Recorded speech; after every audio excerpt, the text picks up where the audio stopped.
एक मौत के जाल से आजाद हुआ एक हशीरा, आंखों के सामने फ्लैश हुआ रोंगटे खड़े कर देने वाला अतीत, और एक ऐसा भाई जिसने मरते मरते दिया अनंत शक्ति का वरदान। क्या मुइचिरो अपनी नई तलवार से अपर रैंक 5 ग्योक्को का घमंड चूर चूर कर पाएगा? चलिए जानते हैं आज के इस बेहद इमोशनल और एक्शन पैक्ड एपिसोड में। एपिसोड की शुरुआत में हम देखते हैं कि मुइचिरो आखिरकार उस वाटर प्रिज्म से आजाद हो जाता है।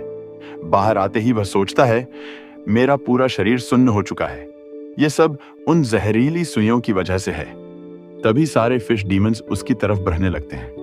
मुइचिरो हिम्मत हारने लगता है, पर तभी उसे एक जानी पहचानी आवाज सुनाई देती है, तुम ये कर सकते हो, चलो उठो। यहीं से हमें मुइचिरो का अतीत दिखाया जाता है। मुइचिरो बताता है कि यह आवाज उसके फादर की थी, जो एक लकड़ी डी डहारे थे। जब मुइचिरो 10 साल का था, उसकी मां बहुत बीमार हो गई। उसके फादर भारी तूफान में अपनी पत्नी के लिए जड़ी बूटी ढूंढने गए, पर पैर फिसलने से खाई में गिरकर उनकी मौत हो गई, और उसी दिन उसकी मां ने भी दम तोड़ दिया। मुइचिरो अकेला नहीं था, उसका एक ट्विन भाई भी था, युइचिरो। लेकिन युइचिरो स्वभाव से बहुत केडी दवा था। वह कहता था, दूसरों की मदद करने से किसी का फायदा नहीं होता। हमारे फादर बेवकूफ थे जो दूसरों के चक्कर में अपनी जान गंवा बैठे। वह मुइचिरो से कहता है, तुम्हारे नाम का पहला अक्षर मु, जिसका मतलब है कुछ नहीं या बेकार, तुम किसी काम के नहीं हो।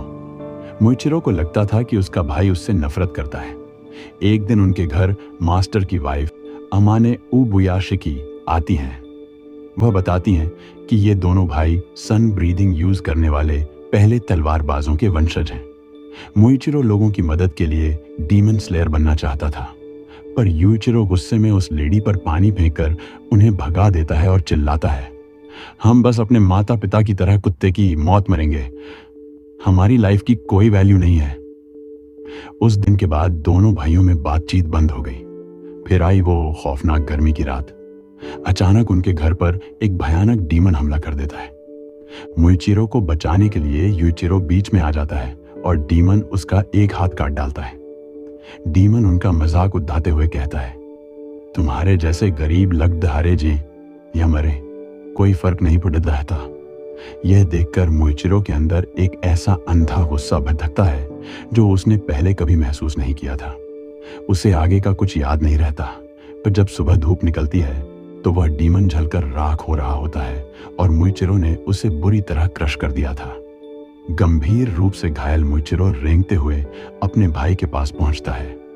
दम तोड़ ढाते हुए युइचिरो भगवान से दुआ कर रहा होता है, भगवान मेरे भाई को बचा लो, उसका दिल बहुत साफ है, मुझसे गलती हुई।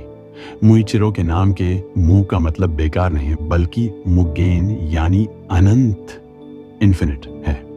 अपने भाई की मौत पर मुइचिरो के चेहरे पर डीमन स्लेयर मार्क वक्कन हो जाता है। वर्तमान में वापस आते ही मुइचिरो अपनी खोई हुई यादें हासिल कर लेता है। वह तुरंत mist breathing 4th form shifting flowing slash का इस्तेमाल करके पलक झपकते ही सारे फिश डीमंस को काट डालता है और कोतेत्सु की जान बचा लेता है।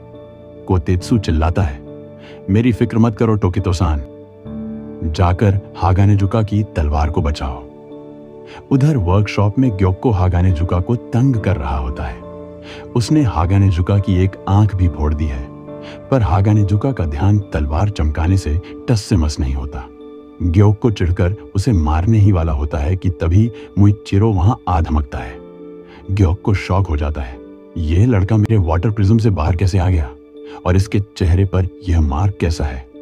मुइचिरो ग्योक्को पर वार करता है, पर उसकी पुरानी तलवार ग्योक्को के ऑक्टोपस वाले हमले को झेल नहीं पाती और टूट जाती है। तभी कानामोरी मुइचिरो को उसकी नई तलवार लाकर देता है, जिसे उसके पिछले स्वॉर्डस्मिथ तेत्सुई-दो ने खास मुइचिरो के लिए बनाया था, जो मुइचिरो के भारी दर्द को अंदर ही अंदर समझते थे। नई तलवार हाथ में आते ही मुइचिरो का रूप बदल जाता है।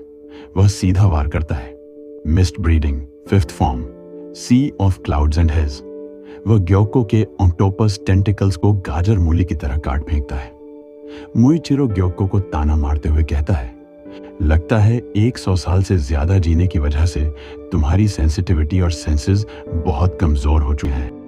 और अगले ही पल वो सीधा ग्योक्को की गर्दन पर वार करता है, जिससे ग्योक्को के गले से खून बहने लगता है।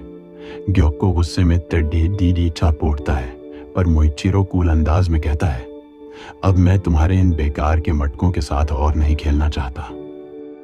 जैसे ही ग्योक्को दोबारा हमला करता है, मोइचिरो उसे डॉज करता है और उसे अपने भाई यूइचिरो की आखिरी बातें याद आती हैं।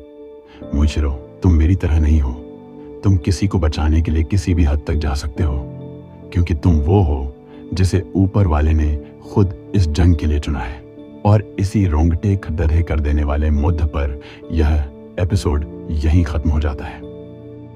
तो दोस्तों, अगर आपको मोइचिरो का ये इमोशनल पास्ट और ग्योक्को की ये धुलाई पसंद आई हो, तो वीडियो को लाइक और शेयर करना बिल्कुल मत भूलना। और अगर चैनल पर नए हो तो हमारे चैनल कहानी एनिमे की को अभी सब्सक्राइब कर लो, ताकि आप अगला धमाकेदार एपिसोड मिस न करो। नेक्स्ट एपिसोड का लिंक आपकी स्क्रीन पर आ रहा होगा, उस पर क्लिक करके आप आगे की पूरी कहानी देख सकते हैं। मिलते हैं अगले वीडियो में, तब तक के लिए टेक केयर और बाय बाय।